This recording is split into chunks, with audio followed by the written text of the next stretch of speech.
civilization. Nevertheless, there is a BRICS Institute that is led by Mr. BINOD Singh. Mr. Singh, why does India need BRICS? Can you tell us? I'll speak. Thank you very much. A bit Arabic. Okay. First of all, very excited to be here in this perfect weather. So this is the best time to be in Russia. So a wonderful host. Now I'll just jump to the topic here. This time is very important. I represent youth of India, and I want to share with you what India thinks of the BRICS, especially the youth in India. The fact, I don't have a huge research data to share with you. We need a lot of logistics for that. But based out of New Delhi and traveling across India, I want to share that the public opinion in India is a bit divided about BRICS.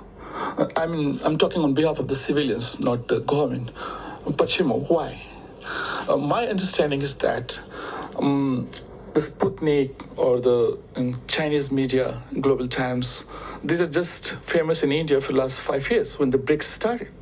But still, when we open our home television or social media, the most famous media in India is YouTube or Google. So the perception about BRICS still going on. There is a coffee shop at the near Srishna. It's not serious. But in reality, in a week, I get email from European universities. Now already students in Europe, in Germany, in France, they're writing their PhD dissertation and MPhil and masters about BRICS.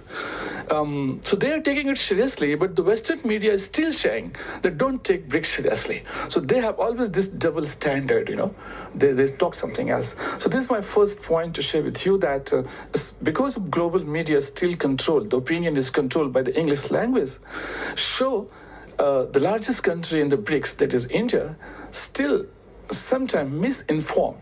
So in the BRICS grouping, India is not pushing the weight or the kind of comprehensive support which we are getting from China, Kazakhstan, or from Russia. I believe re-election of Mr. Prime Minister Modi for the third time, although it was not a clear majority, there was some divided, and Western media has a role to do in our democracy. So still, I believe that we are going in the right direction. Our direction of BRICS is perfect, and today I take small pride to comment that the BRICS Bank was possible because of our hard work in India. The first governor of BRICS Bank was an Indian guy. Now it is headed by President Dilma of Brazil. So we have a lot of achievements in the small time of 15 years. We are rather young still, but I'm here today not just to claim what we have done, but to decide the future of our new world order. Russia, except the French Revolution, which was something still we try to understand what is the impact of French Revolution when the Chinese premier Zhou Enlai was asked by a journalist. But the Russian Revolution of 1917 and then Russia's transition to the market economy after 91 is something whole world is studying very seriously, and the success of China's transition gives confidence to India that India can also do it. And today the challenge for BRICS is why we are not able to move beyond talking, move beyond this conference. I mean, a very close partnership between India, China, and Russia. I have proposal 4T and 3E. We have clear advantage in energy sector, but still, like, although India is buying a lot, but again, is selling to the Western market, you know, and the benefit of this has not exactly gone to the Indian people. Number two, the ecology. I do agree that the BRICS priorities and challenges are different in India or in Russia or in China. But as a humanity, if we are one family, one world, you know, this is a Chinese slogan, one world, one family. I think the ecology is something we have to take it very seriously. Last month there was a snowfall in Moscow. It was a surprise for many of us. So BRICS is not exactly focusing enough on climate change issues. I hope in future we have like something like BRICS University. I think Victoria can lead this. So we can focus what are the common challenges. So number one point is energy sector. This forum is very right forum to discuss how we can do it. The main challenge is the transport, how do we do it from Russia to India, and the sanctions and the blockade. It's a challenge for humanity. Despite Americans are saying they're successful in sanction, the sanction has failed. Everybody knows, even a student knows that sanctions has not worked. So when we focus on energy, ecology, and the most important is entrepreneurship. So it was time when Indian students used to go to study MBA in USA or UK, but it's no more true now. Now most of my colleagues or my young friends from India, they choose China, Shanghai, Hong Kong to study entrepreneurship. So once in BRICS, we promote the culture of entrepreneurship, and we have some forums for this in BRICS. I think we can come out with new business models. We don't have to always go with the transaction and business models of the Western universities, okay, Wharton and whatever, or Harvard Business School. We have to promote our own business schools, business models, and transaction. So these 3E, energy, ecology, and entrepreneurship, should be the focus for coming decade for BRICS. And the 4T stands for technology. We always believe in Russian technology, but technology needs finance. We have to make it affordable for a lot of Indians, Now today we all buy Chinese phones, because Chinese phones are very affordable. So one of my Chinese colleagues, they told me if there was no Chinese phone, it's very hard for Mr. Modi to talk about digital India, because we have the highest digital payment system in India. The transaction numbers is very high in India. So technology has to be made affordable so that the masses, in different parts of the world can afford the high technology, including they talk about AI. Number two, I'm talking about talent.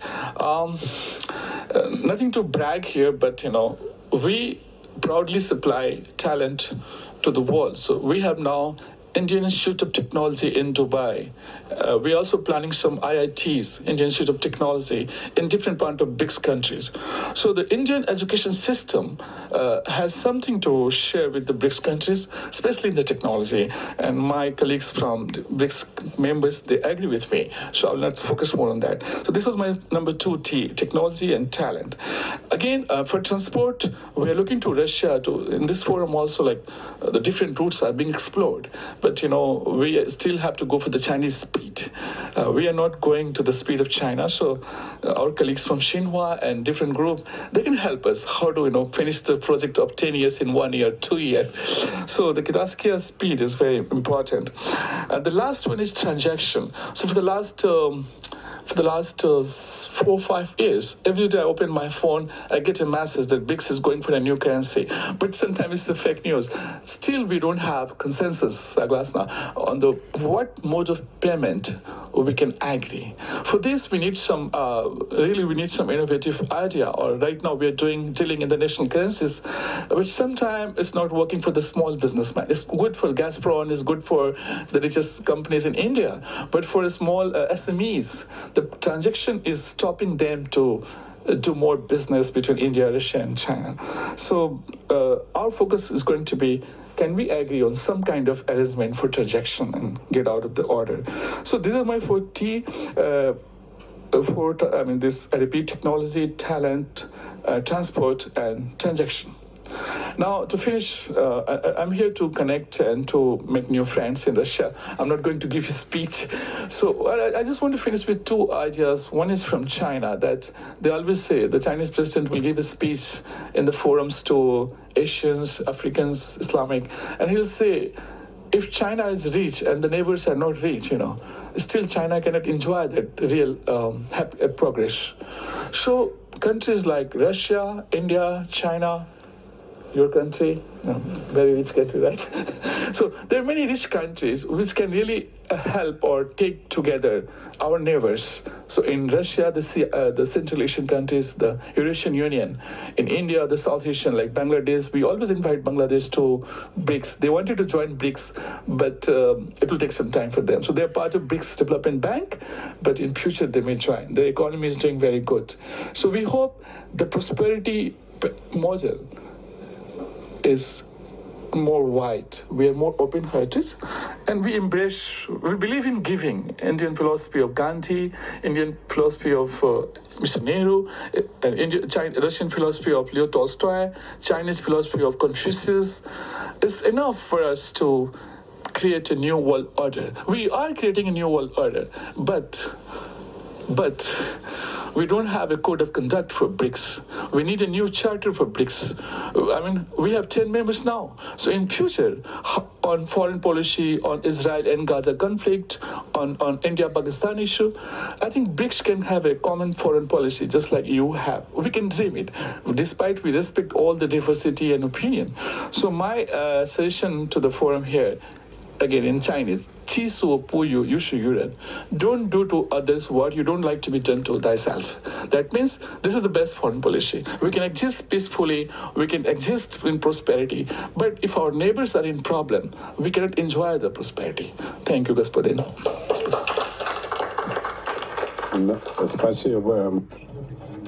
Thank you very much, Mr. BINOD Singh. I will say in Russian, not in Chinese. Act as you will to be acted towards. I believe that is pretty much the same. You say that we need to move away from differences. No, we need to remain as we are, but everything is fine. We do have a great cultural background. Our next session, which is to take place in this hall as well, and a philosopher will be leading it, Alexander Dugin will be leading it.